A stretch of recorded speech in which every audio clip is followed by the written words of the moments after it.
మంత్రి గారు కోమటిరెడ్డి వెంకటరెడ్డి గారు ఒకటి చెప్పారు. మేము డిప్యూటీ సీఎం గారు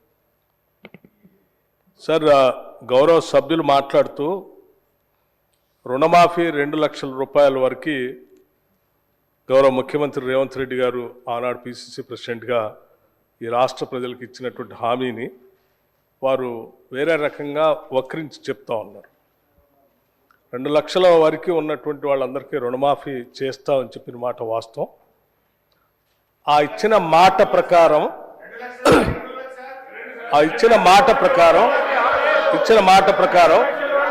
మేము 5 సంవత్సరాలు 6 సంవత్సరాలు పెండింగ్ పెట్టకుండా మాట ప్రకారం మాట తప్పకూడదని వారు ఈ రాష్ట్ర ప్రజలకు మాటిచ్చి తప్పనిసరిగా అమలు చేస్తామని చెప్పి పెద్ద ఎత్తున కేవలం 3-4 మాసాల్లోనే రాష్ట్ర వ్యాప్తంగా ఉన్నటువంటి రుణమాఫీ చేసినటువంటి సమాచారం సభ్యులు మాట్లాడుతూ ఉన్నారు. వారు మాట్లాడినటువంటి నియోజకవర్గానికి సంబంధించి అధ్యక్ష, జనగాం నియోజకవర్గం 2018లో మీరు 1 లక్ష రూపాయలు రుణమాఫీ వినాలి. హరీష్ రావు గారు, మీరు గౌరవ సభ్యులు సీరియస్గా మంత్రిగా చేశారు 10 సంవత్సరాలు. నేను లెక్కలే చెప్తున్నా, ఎక్కడ తప్పు సార్.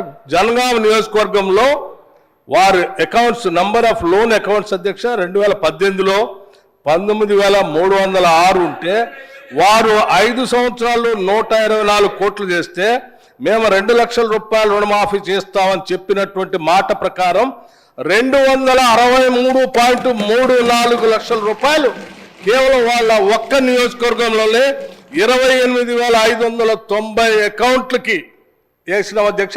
దీనికి సంబంధించిన పూర్తి సమాచారం వారి నియోజకవర్గాల్లో అన్ని గ్రామాల్లో డిస్ప్లే చేయమని కూడా చెప్పాము అధ్యక్ష. ఎందుకంటే మాట్లాడితే తప్పుడు సమాచారం ఇస్తా ఉన్నారు అధ్యక్ష. నేను ఇక్కడ ఉన్నటువంటి పెద్దలందరూ బాల్కొండ నియోజకవర్గం, ఆర్మూరు నియోజకవర్గం, దుబ్బాక నియోజకవర్గం, గజ్వేల్ నియోజకవర్గం, ఉదాహరణ గజ్వేల్ నియోజకవర్గంలో అధ్యక్ష ఆ 2018లో కేవలం 143 కోట్ల రూపాయలు మాత్రమే మీరు 1 లక్ష రూపాయల రుణమాఫీ పేరు మీద 5 సంవత్సరాలు అనేక ఇన్స్టాల్మెంట్ మీద చేస్తే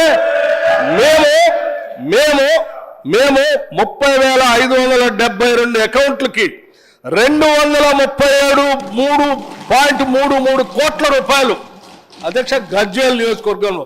కావాలంటే ఊరూరు అకౌంట్లతో సహా, గ్రామాల్లో అకౌంట్లతో సహా నేను సమాచారం ఇవ్వడానికి సిద్ధంగా ఉన్నాను అధ్యక్ష.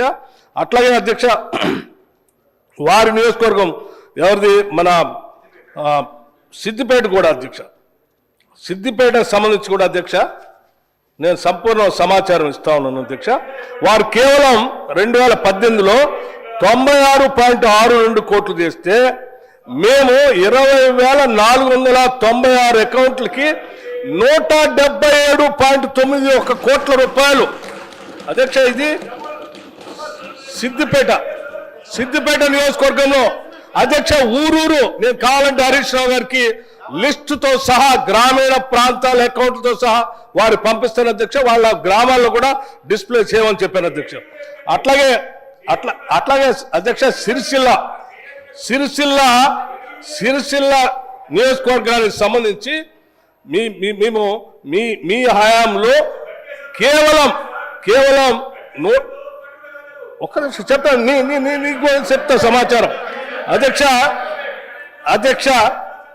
కేవలం 2018లో 101.76 కోట్ల రూపాయలు మాత్రమే మీరు, అది కూడా ఒకరోజు 2 రోజులు 5 సంవత్సరాలు చేస్తే మేము కేవలం 3 నెలల్లో అధ్యక్ష 175.84 కోట్ల రూపాయలు సిరిసిల్లలో ఇచ్చాం అధ్యక్ష. ఇయ్యలేదంటారేంటి అధ్యక్ష? ఇక నిర్మల్ నియోజకవర్గం అధ్యక్ష, నిర్మల్ నియోజకవర్గం అంటే నేను ప్రతిపక్ష నాయకులు సంబంధించిన నియోజకవర్గాలకు సంబంధించిన సమాచారాన్ని కేవలం ఈ కాగితం మీద చెప్పే కాదు అధ్యక్ష.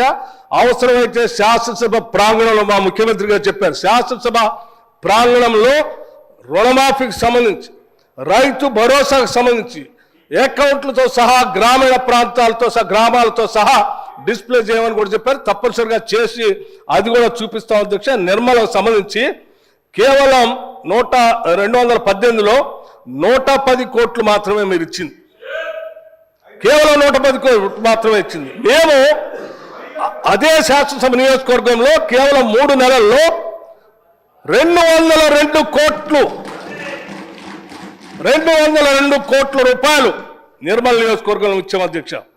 నర్సాపూర్ నియోజకవర్గంలో అధ్యక్ష వీళ్ళు 2018లో వీళ్ళు చేసింది కేవలం 157 కోట్లు ఉంటే మేము 252.64 కోట్ల రూపాయలు ఇచ్చాము అధ్యక్ష. అట్లాగే అధ్యక్ష నిజామాబాద్ అర్బన్ కేవలం 66 కోట్లు చేస్తే మేము 99 కోట్ల రూపాయలు ఇచ్చాము అధ్యక్ష.